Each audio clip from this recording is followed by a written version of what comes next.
head down.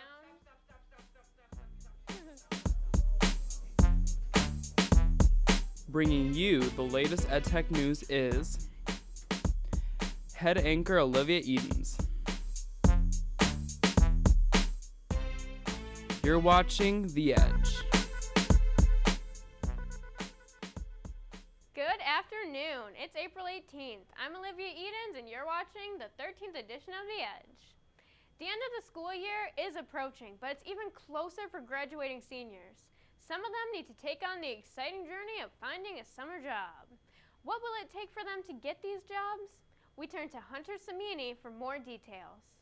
Looking toward the future, graduation is coming up. With so many seniors graduating and getting on with the outside world, it's time to start the search for summer jobs. It's very hard to know what to say in an interview if you've never had one before, or if you have no work experience.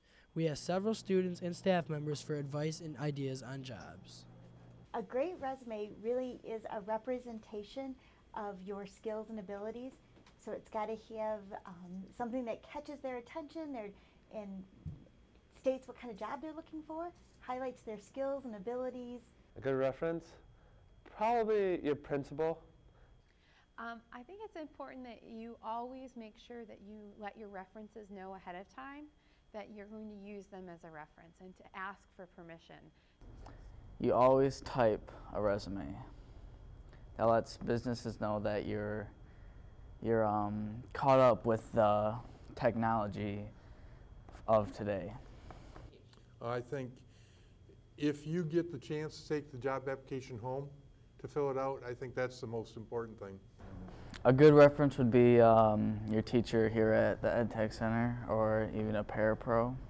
The thing about a summer job is, especially if it's your first job, you can't necessarily be too picky, and that you need to also make a good impression. Summer is fast approaching, so now's the time to start looking for those summer jobs. Good luck on your search. Reporting for The Edge, I'm Hunter Samini. Luckily, a lot of students are going away for college, and those spots are soon to be opening for those soon to be looking. The Agri-Science class is having their annual plant sale from Saturday, May 4th to Saturday, June 1st. They are open weekdays during school hours and Saturdays from 9 a.m. to 3 p.m. The class has 2 greenhouses full of beautiful plants. They have both annual and pre-annual plants and hanging baskets for sale. The class puts on a plant sale every year to raise money to go to nationals and other competitions. Students plant and watch over all of the plants and make sure they have the right amount of water every day of the week. Mother's Day is less than a month away, so come and get your mom something beautiful and help out the Agri-Science class too. Time to practice those dance moves and save up your money. It's officially prom season. There's a lot of fun, but also a great deal of stress and preparation. The Edge's Chloe Kaczynski tells us the pros and cons of prom. The big day for you juniors and seniors out there is right around the corner. That's right, ladies and gents. I'm talking about prom. There is so much to do in preparation for the big day. From finding a date to picking out a dress, there is definitely a lot of work that goes into making prom memorable. The day of prom, I think I'm probably going to start off with waking up early, making sure everything's in order. You don't want to be disorganized on prom. My plans for prom, for prepping the day of, would be wake up, get ready, and then take pictures, and then go to prom. Girls in their wardrobe are much different than the boys. When it comes to what the guys are going to wear, I'm going to wear a tux. A tux? I'm obviously not going to wear a dress, so I'll probably wear a tux. But for the ladies, picking out their dress can be a lot harder. Before they hit the stores, the girls are doing their research. From magazines to online shopping, they know the styles before they go. I would definitely say January, February for sure. That's when girls really start coming. Definitely before spring break, and that's when you want to start coming too, because when it gets closer to the end, there's really not much left. Aside from all the shopping, not everyone feels the same way. I don't think it's a big deal to have prom because I had it last year and I'm going to have it again next year. So, As a senior, I kind of have mixed feelings about prom. Seeing it is my last dance before I graduate, so it's bittersweet. I'm so excited for prom because this is my last year. I've been looking forward to this all my life, and I wasn't able to go last year. So this year, it's the year this year. Dress, shoes, limo, earrings, date. I need to find a prom date. Hey, do you want to be my prom date? I'm Chloe Kaczynski, reporting for The Edge. Hope everyone has a safe and magical prom.